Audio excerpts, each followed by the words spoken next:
can remember in the past living here. Bristol is one of the most together with black and white, the most closest community with each other.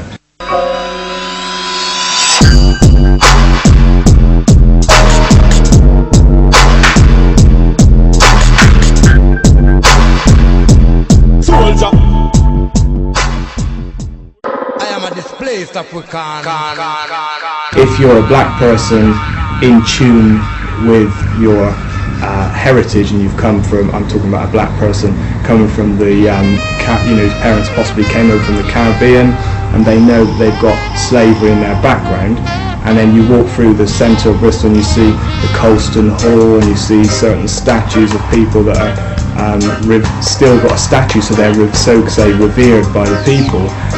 That might make you feel really pissed off. What, you think we all forgot shackles and collars in Briss?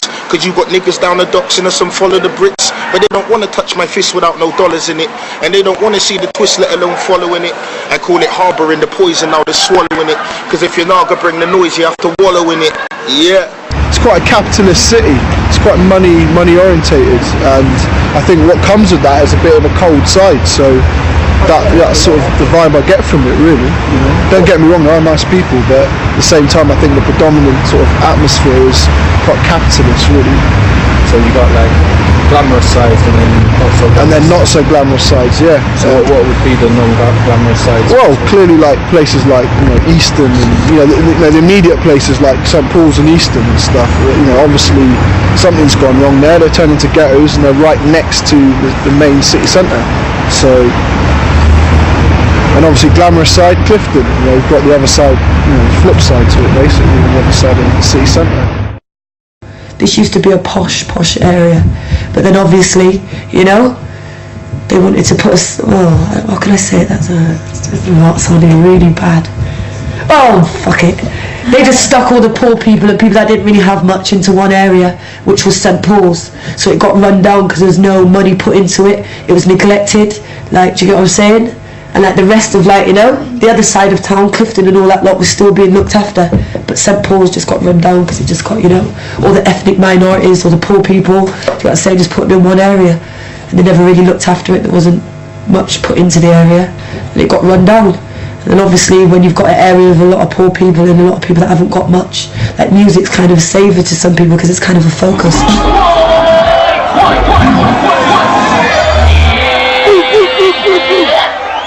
So yeah, I think Bristol, the world I've grown up and the people that I've grew up with on our journeys of being DJs, producers, lovers of music, artists, dancers, whatever their format of music thing is, I haven't seen too many that have come from like really good backgrounds. They've come from humble backgrounds, you know what I mean, and just worked hard. And sometimes coming from a humble background isn't a bad thing. If you ain't got no money, well, you can't be going downtown and getting pissed out your face and taking loads of drugs and all that stuff. You got to go out and earn your money, and hopefully you do it in a positive way, because I know a lot of people that have done it in a negative way, but every man goes on their path, you know what I mean. Luckily mine was on a positive way for me, and mine is music, and like I assume the other artists that we've been talking about, they come to that road where, okay, I'm going to go here, but I'm sure they can tell you some people they know that have taken that road, and they're either not on this planet or they're doing a 20 stretch for madness, you know what I mean. But that's just how life is.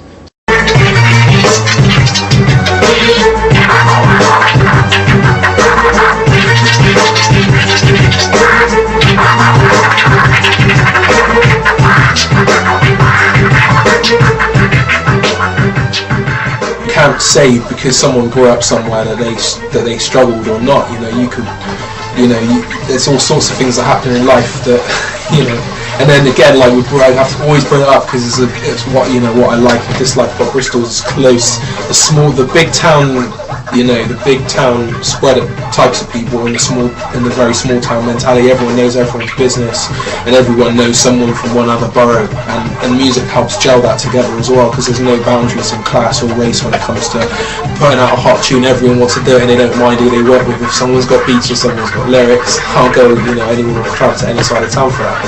So that, and then that brings the minds together, and we can all be one and just get over all the bullshit, you know, straight. Everyone's like on it. It's like, I couldn't believe how big it is, and all over Europe. It's like blown up all of a sudden. How I describe it and how I always see people hearing it is dark, moody, slow-paced, and often I've heard, you know, people reference that to life in Bristol and you know, the slower pace and whatever. I mean, perhaps that's some London journalist who seems to think that Bristol's got a slower pace of life than London, or look at all them down in the countryside, whatever.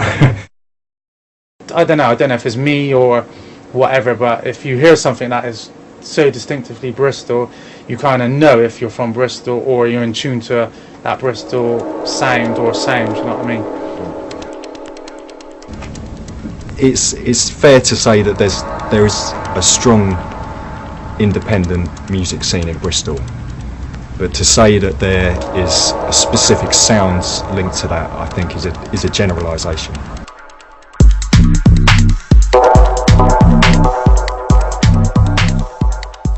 Well, basically, when I moved to Bristol, when I started making hip hop and stuff, it definitely came out quite dark, and I can only put that down to surroundings and, you know, the atmosphere in Bristol. It's reflective on the society that everyone lives in. You know, when people write music, it's down to how they're feeling, how they're viewing the world. I think that has a big effect.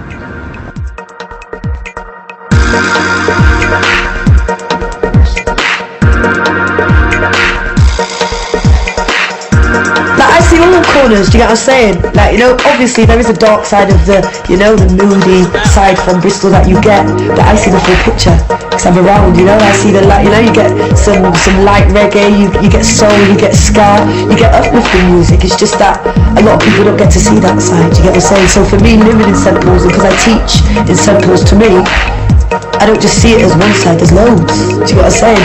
When you talk about Bristol sound system, it's reggae orientated music. First of all, you gotta understand that.